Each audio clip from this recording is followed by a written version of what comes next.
जय श्री राम माय YouTube family, हर हर महादेव। तो कैसे हो आप लोग? आशा करती हूँ आप लोग स्वस्थ और मस्त होंगे। तो ये मेरी है 6 ब्लॉगिंग, क्योंकि मुझे बनाना है अपना खुद का घर। क्योंकि एक लड़की का कोई अपना घर नहीं होता, इसलिए मुझे बनाना है अपना खुद का घर अपनी पहचान से। तो आप लोगों का सपोर्ट चाहिए और प्यार चाहिए खूब ढेर सारा। तो आप लोग प्लीज़ सपोर्ट कीजिए। मुझे पता है क्योंकि आप लोग मेरी फैमिली बन चुके हो, तो मेरी फैमिली मुझे ज़रूर सपोर्ट करेगी, मुझे पूरा विश्वास है। तो चलिए बताती हूँ, मैंने आज येलो येलो पीला पीला क्यों पहना है। क्योंकि मुझे आज जाना है औसानी माँ की पूजा में, जो कि औसानी माँ की पूजा का बहुत ही महत्व है। मुझे नहीं पता था, मुझे जल्द ही 2 साल से तकरीबन पता चला है औसानी माँ के बारे में। पहले मैं बिल्कुल नहीं जानती थी। तो बहुत ही मतलब हर कोई ये पूजा कर सकता है, इसमें व्रत बिल्कुल नहीं रखा जाता। सुबह पूजा करके सुहागिनों को बुला करके सब उनको मतलब नाश्ता वगैरह करवा देते हैं घर में। मतलब छोटा सा भंडारा टाइप का हो जाता है, जिससे बहुत ही अच्छा होता है। घर में बहुत तरक्की होती है, घर की बहुत मतलब सुख सुविधा हर एक चीज़ की बढ़ोतरी होती है। मेरा मानना ऐसा है, क्योंकि मैंने अपनी जानकारी में देखा है, बहुत से लोगों को 4-5 लोगों को देखा है। तो जल्दी ही बताऊँगी मैं। तो चलिए बताते हैं सारा प्रोसेस।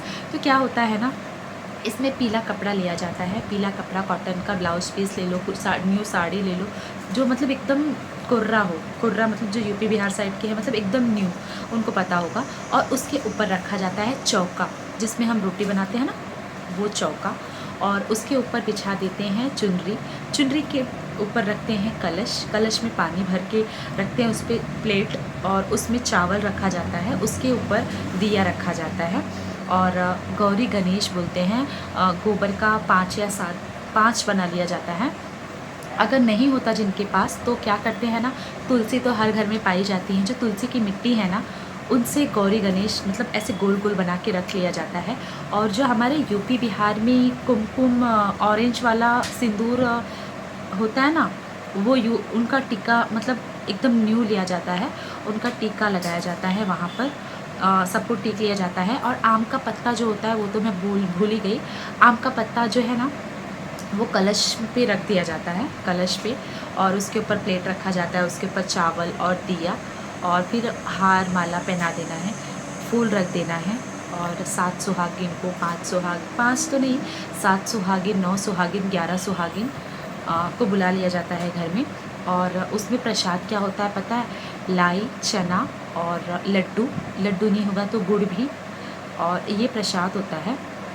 और क्या करते हैं ना, सब जगह ऐसे लगा देते हैं। मेरी वीडियो में बने रहिए, आप लोग मेरी वीडियो में देखने मिलेगा। तो चलिए बने रहिए मेरी वीडियो में। हमार जान बचा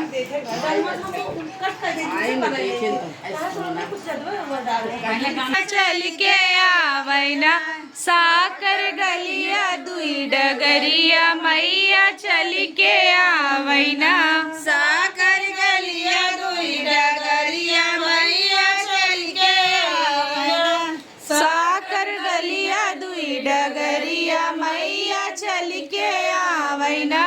चलता चलात मैया बागिया में बैली, चलता चलता मैया बागिया में आईली, देखिया का फुलवा माइलो आई गईली ना।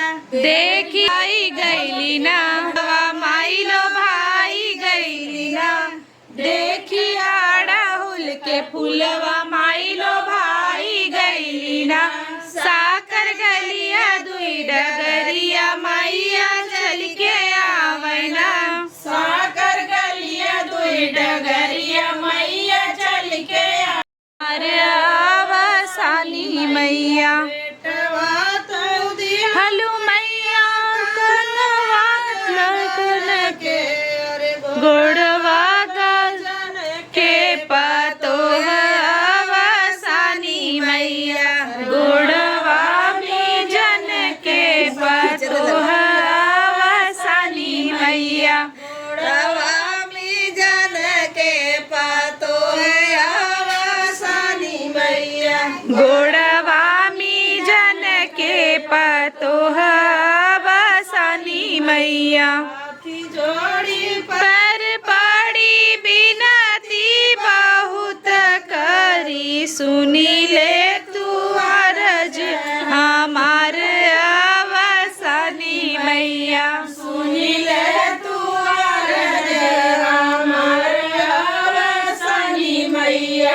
सुनी ले तू अरज हमार अवसानी मैया सुनिया तू लू मैया करन के घोड़ चढ़िया दामाद अवसानी मैया घोड़ा चढ़िया दामाद अवसानी मैया चढ़िया दामाद अवसानी मैया घोड़े चढ़िया वैला दामाद अवसानी मैया हाथी जोड़ी पर पाड़ी बिनती बहुत करी सुनी ले तू अरज हमार अवसानी मैया सुनी ले तू अरज हमार अवसानी मैया भैया तो दिहल मैया रखिया बंधन के अरे गोलिया में खेलल भतीजा अवसानी मैया गोलिया ए आरू अंदर चलो अवसानी मैया गोलिया में खेलल भतीजा अवसानी मैया गोलिया में खेल के भतीजा अवसानी मैया जोड़ी पर पड़ी बिनती बहुत करी सुनी ले तू अरज हमार अवसानी मैया सुनी ले तू अरज हमार अवसानी मैया जय मैया अवसानी मैया कहानियाँ कब जय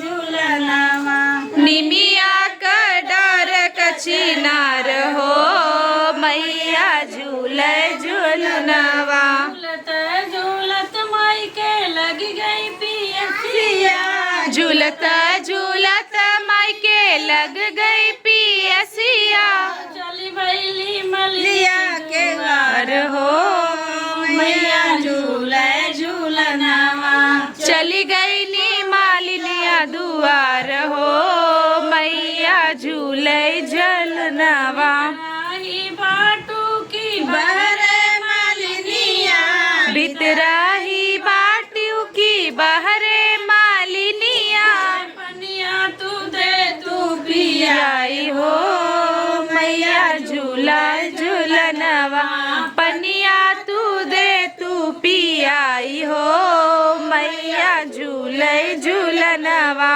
से पनिया पियाई मोरी मैया कैसे की पनिया पियाई मोरी मैया कुटिया में से नंद लाल हो मैया झूला झूलनवा गोदिया में बहुत नंद लाल हो मैया झूले झूलनवा खटुलवा मालिन बलका सुतावा सुन के खटोला मालिन बलक सुतावा पनिया तू दे तू पियाई हो मैया झूले झूलनवा पनिया तू दे तू पियाई हो मैया झूले झूलनवा कटे का खटुला मैया टूटी फटी जाई है काठे के खटोला मैया टूटी फटी जई है भुइया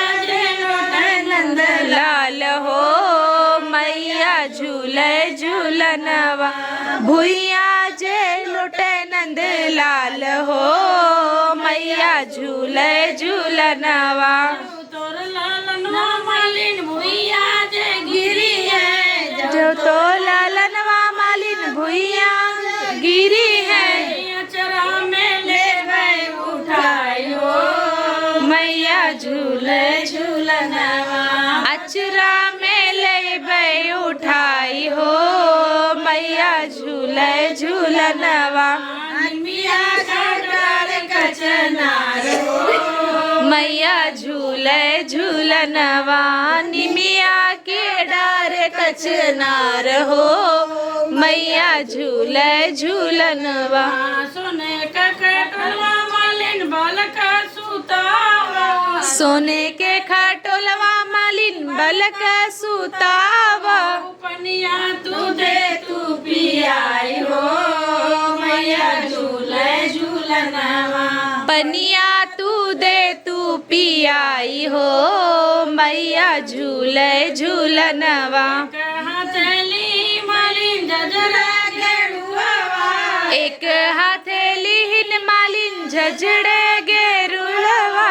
दूसर में रेशम के डोर हो मैया झूले झूलनवा। दूसर में रेशम के डोर हो मैया झूले झूलनवा। लोटा पानी मैया भुइया डहरावे, एक लोटा पानी मैया भुइया डहरावे। दूसर में मैया जुड़ाई हो मैया झूले झूलनवा। दूसर में मैया जुड़ाई हो मैया झूले झूलनवा। ऐसे तू हमें जुड़ावा मोरी मारी रे, जैसे तू हमें जुड़वलू मालिन। ऐसे तू मैया जुड़ाई हो मैया झूले झूलनवा वैसे तोर मलिया जुड़ाई हो मैया झूले झूलनवा। जब नहीं हंसिया मैया मलगी के दियालू, जब नैया सिसिया मैया मलिनी के दिहलू। मैया सिसिया मैं दे हो मैया झूले झूलनवा उहे सिसिया हमें देव हो मैया झूले झूलनवा। निमिया का डार कचनार हो मैया झूले झूलनवा। निमिया का डार कचनार हो मैया झूले झूलनवा।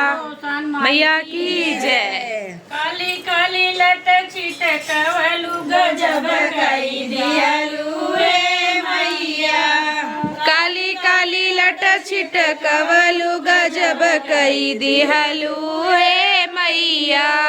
मैया दुआरे कन्या पुकारे, मैया दुआरे का कन्या पुकारे। कन्या के घर बर दियालू गजब कई दिहलू हे मैया। कन्या के घर बर दियालू गजब कई दियालू रे मैया। कनकली लट छिटकवलू गजब कई दिहलू हे मैया। लट छिटकवलू गजब कई दिहलू हे मैया। दुआरे बालक पुकारे, मैया दुआरे का बालक पुकारे। बालक विद्या दई दिहलू गजब कई दिहलू हे मैया। हे मैया हे दिहलू हे मैया। काली काली लट छिटकवलू गजब कई दिहलू हे मैया। मैया जिनके बालक दई दिहलू गजब कई दिहलू हे मैया। गजब कई दिहलू हे मैया। गजब कई दिहलू हे मैया। के बालक दई दिहलू गजब कई दिहलू हे मैया। मैया दुआरे कबूले पुकारे, मैया दुआरे दुखिया पुकारे। दुखिया के धन दिहलू गजब कई दिहलू हे मैया। गजब कई दियालू रे मैया। गजब कई दिहलू हे मैया। दुखिया के धन दियालू गजब कई दिहलू हे मैया। दुआरे कंधा पुकारे मैया। दुआरे कंधा पुकारे। के नन दई दियालू गजब कई दियालू रे मैया।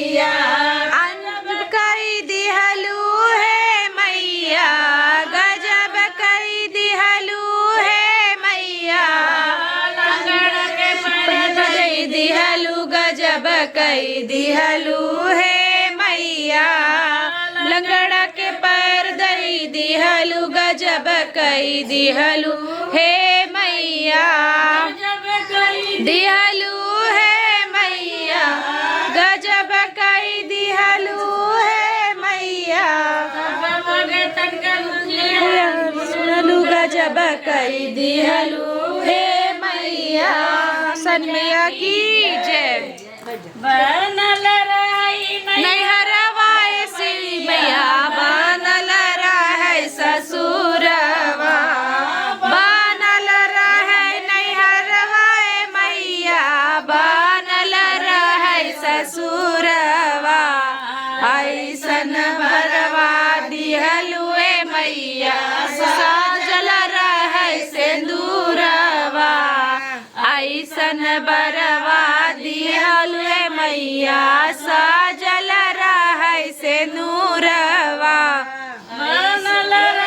नैहरवा मैया बनल रहे ससुरवा ऐसन बरवा दिहलुए मैया साजल रहे सिंदूरवा अरे में दिहलू भैया भतीजवा नैहर में दिहलू भैया भतीजवा ससुर में लहुरा देवरुआ रे में देवरा दुलारुआ ऐसन बरवा दिहलुए मैया साजल रहे सिंदूरवा ऐसन बरवा दिहलुए मैया साजल रहे सिंदूरवा रथ जैसन दिहलू राजा दशरथ ससुर दिहलू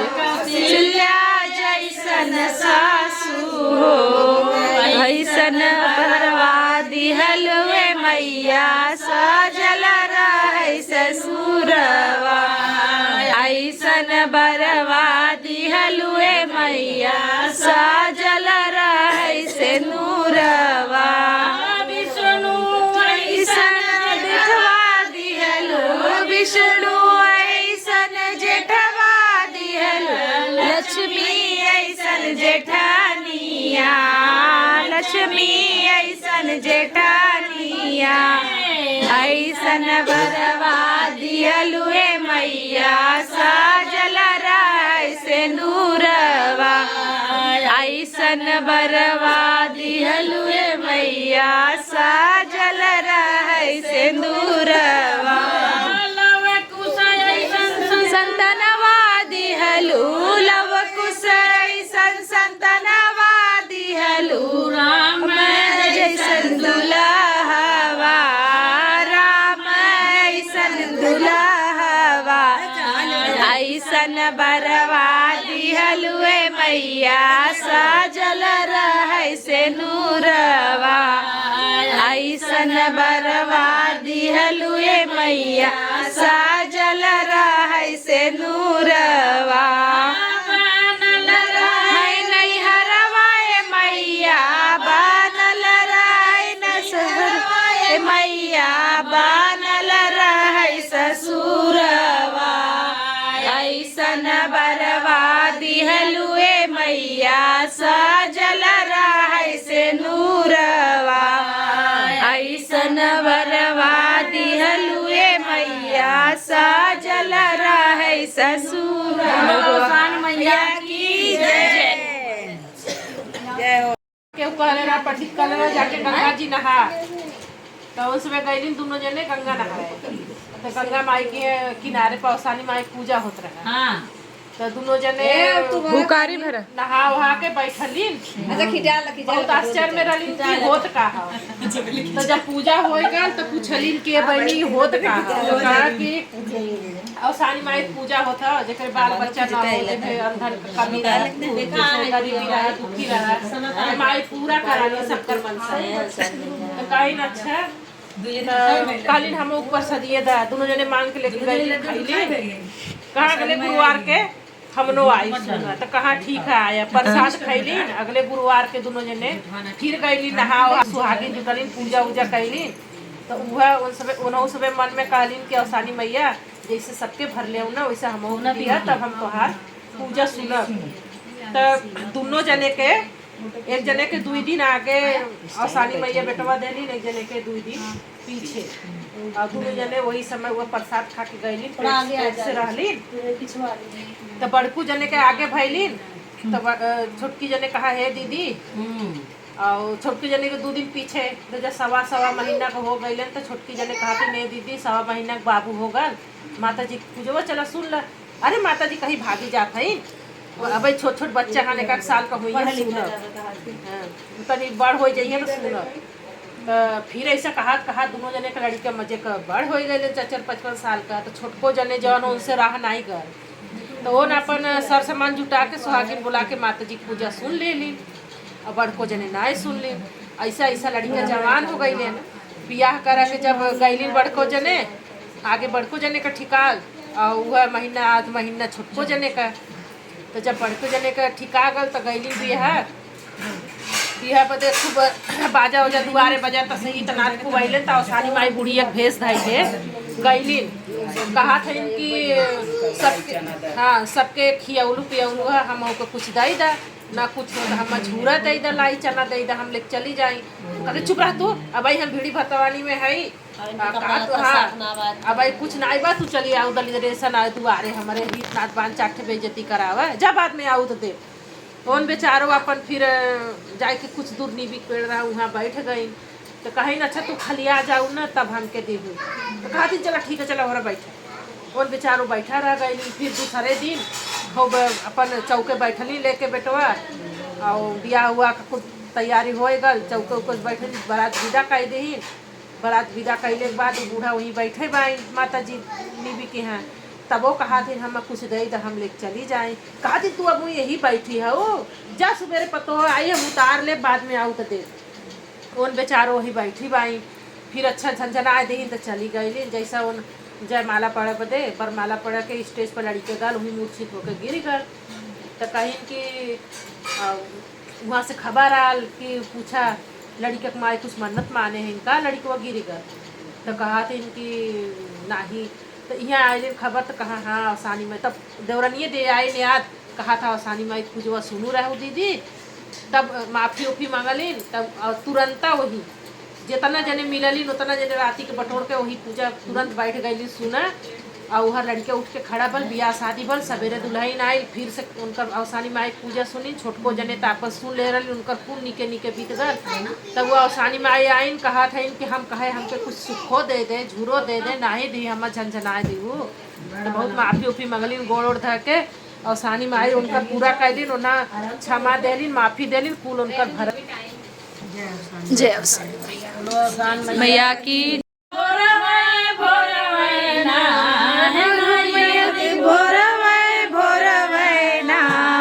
मैया मोरी झूलली झूलनवा हो कि भोरवे भोरवई हो कि कैसे कैसे जल देवत के में दूध है सब जने लगाए जाती कि तुम लगाए भाई के चलो।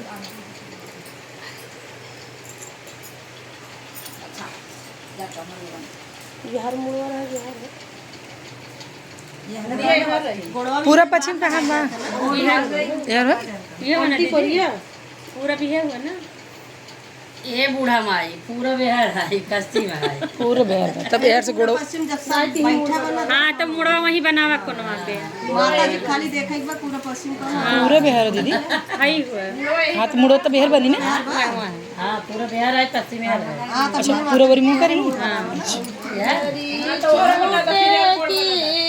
अरे मुड़ा वहीं बनावा ना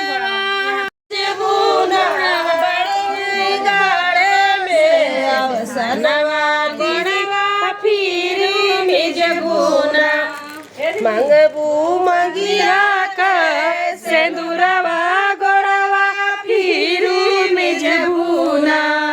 मैया सिंदूरवा दे दे लगा दी। हमारी छूटा की गिराला गोड़वा हम ना मिजबना।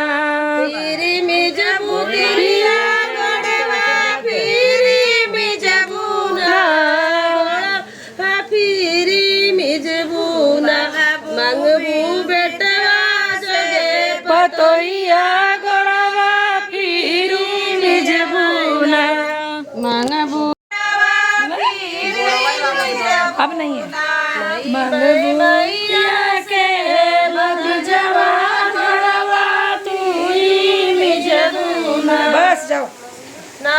मंगब सोना चांदी नहीं